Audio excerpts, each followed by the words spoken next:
Another piece of equipment available for checkout at the Student Organization Center are the lighting trees. Oftentimes used in conjunction with sound systems, lighting trees can provide lighting that is either active or ambient depending on your needs. The lighting tree comes in a case that looks like this, with a front pouch, and inside the front pouch is a pedal that controls the light board itself, that looks like this, and a power cord for the light tree that looks like this. On the inside of the lighting tree bag, which unzips along the edge, is the light tree itself, which sits on one of the regular speaker stands that you can check out from Student Life. The lighting tree looks like this, with 4 different colored bulbs on here. There is red, yellow, green, and blue.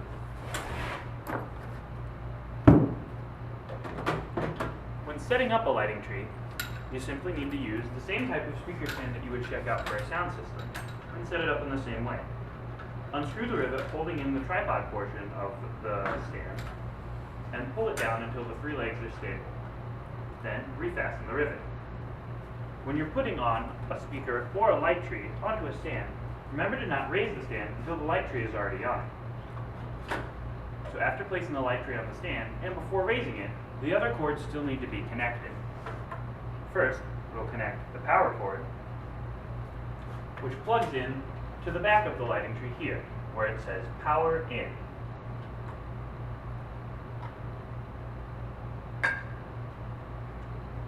And then, on the top of the lighting tree, there is a threaded riveted hole next to a sensitivity knob where the pedal plugs in. There's only one correct way to plug in the pedal, since the riveted thread only plugs in a certain way. After securing the threaded portion of the pedal, you're ready to raise the light stand. Simply unscrew the bolt on the stand itself, raise the light tree, put in the peg that secures the post itself, lower it back onto the stand, and fasten it securely with the rivet. After this, you are ready to plug in the light board itself. Plug in the lighting tree using a simple 3-pronged outlet. Once plugged in, it'll run, all lights will flash, and then it will default to go to sound control mode on the pedal board. So to learn a little bit more about the different modes of the light board, we'll go ahead and take a look at the pedal board itself. When looking at the different presets on the pedal board, you'll notice that there are 4 pedals that are available on the light pedal board. The first pedal board, that it's all the way to the left, is what's called preset. Cycling through preset fixes the lights on any different number of combinations of the different lights being on. The first pedal press is all 4 of the lights. You can cycle through each individual light or any combination of the lights in between. This is good if you need a fixed ambient light for a certain type of event. The second type, which is the default mode for the light tree, is sound control mode. This uses a microphone on top of the lighting tree itself to control automatically changing lights that move to the beat of music. This is great if you're having a dance or a musical artist who's okay with having active lighting as opposed to passive lighting. The third pedal is what's called freeze. So if the lighting tree is in sound control mode like this, and there's a portion where you want to pause the cycle to make it not sound sensitive anymore, simply hit freeze, and noise will fail to cause the lights to change. The fourth pedal, which is pretty self-explanatory, is blackout, which turns all of the lights on the tree off.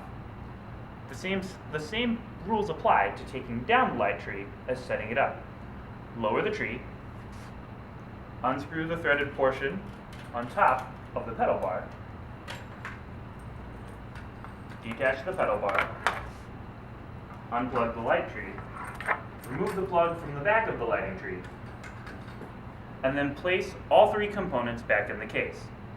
One thing to take note of is when winding the cord around the pedal housing of the light tree, do not wrap the cord around the pedal like this. This causes breaks in the wire and also causes the wire housing to separate from the pedal cord itself. A good example is on this pedal itself.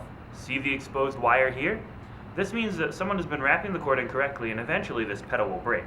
In order to keep all of our equipment from Student Life usable and in top condition, it's better if you use the same hand winding cord technique that you use for microphone cords and any other type of cord that you use from Student Life. Simply coil the cord around in your hand and make a series of small circles until the cord has been entirely wound up. Even if you have excess cord when setting up the light tree, this is an excellent way to coil it at the base of the light tree and prevent trip-ups from performers or people who are helping out with your performance. That's it for the light tree. Take a look at our other videos to see how to use the Samson Expedition portable sound system, as well as advanced use of input on the soundboard itself.